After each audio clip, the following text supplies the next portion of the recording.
ఉన్నాయనేది బయటపడతా ఉంది. కరెక్ట్గా సంవత్సరం కూడా కాల ప్రజాస్వామ్యంలో అరాచక పాలనని రప్ప నరికేసి ప్రజలు. అది ఆ వర్డ్ కరెక్ట్ డెఫినేషన్ ఏమైనా తెలిస్తే అది. మీరు ఓటమి నుంచి కూడా ఏమీ పాఠం నేర్చుకున్నట్లు లేదు.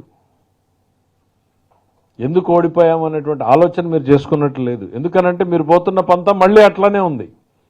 అప్పుడు పోలీసు వ్యవస్థను ఉపయోగించి అరాచకం చేశారు. ఇప్పుడు రాష్ట్రంలో రౌడీలందరినీ సమీకరించి, అదేదో సినిమాలో ఉంది కదా, అందరినీ సమీకరించి ఒక నగరం మీద పట్టు కోసం ప్రయత్నం చేసినట్టు నువ్వు ఈ రాష్ట్రం మీద భయపెట్టి నడపాలనుకుంటున్నావు.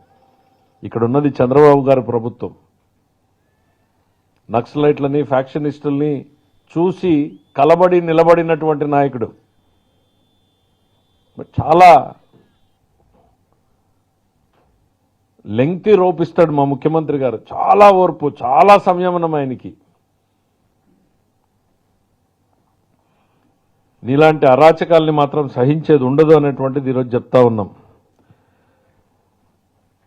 ఇవన్నీ కూడా చాలా ఆర్కెస్ట్రాడ్. మీరేవో మీ టూర్లో రప్ప నరికేస్తామనంటే సంతోషం అంటావు నువ్వు. ఒక మాజీ ముఖ్యమంత్రిగా నువ్వు ప్రెస్ మీట్లో దాన్ని ఖండించాల్సింది పోయి, ఇది మాకు సంబంధం లేదు, ఈ ఆలోచన కాదు, ఇది మా భావజాలం కాదు అని చెప్పాల్సింది పోయి, సంతోషం నరికేద్దాం అంటున్నాడు కదా, సంతోషం అంటున్నాడు అని అంటే ఏం చెప్పదలుచుకున్నావు సమాజానికి? హింసని ప్రేరేపించడం కాదా?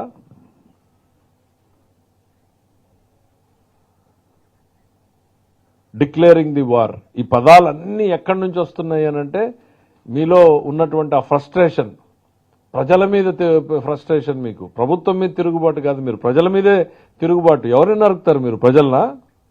ప్రజాస్వామ్యాన్నా? ఎవరిని?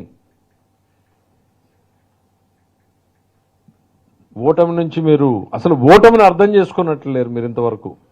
మీలో ఎక్కడ కూడా మార్పు కనపడడం లేదు. ఒక రాజకీయ నాయకుడు ఓటమి తర్వాత సమీక్ష, అంతర్మదనం జరుగుతుంది, సమీక్ష జరుగుతుంది, ఎన్నో మార్పులు వస్తాయి. కానీ మీలో ఎక్కడా కూడా మార్పు అనేది ఎక్కడ కూడా కనపడడం లేదు. ఏం చేశారు మీరు? తెనాలికి వెళ్ళి మీరు పరామర్శించింది ఎవరిని?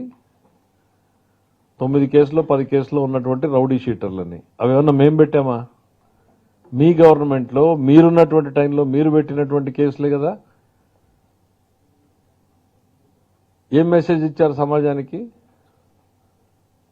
దాని తర్వాత పొదిల్లో రైతుల పేరు చెప్పి మీరు చేసినటువంటి అరాచకం ఏంటి? మహిళల మీద మీరు సృష్టించినటువంటి తీవ్రమైనటువంటి దాడులు ఏ రకంగా ఉన్నాయి?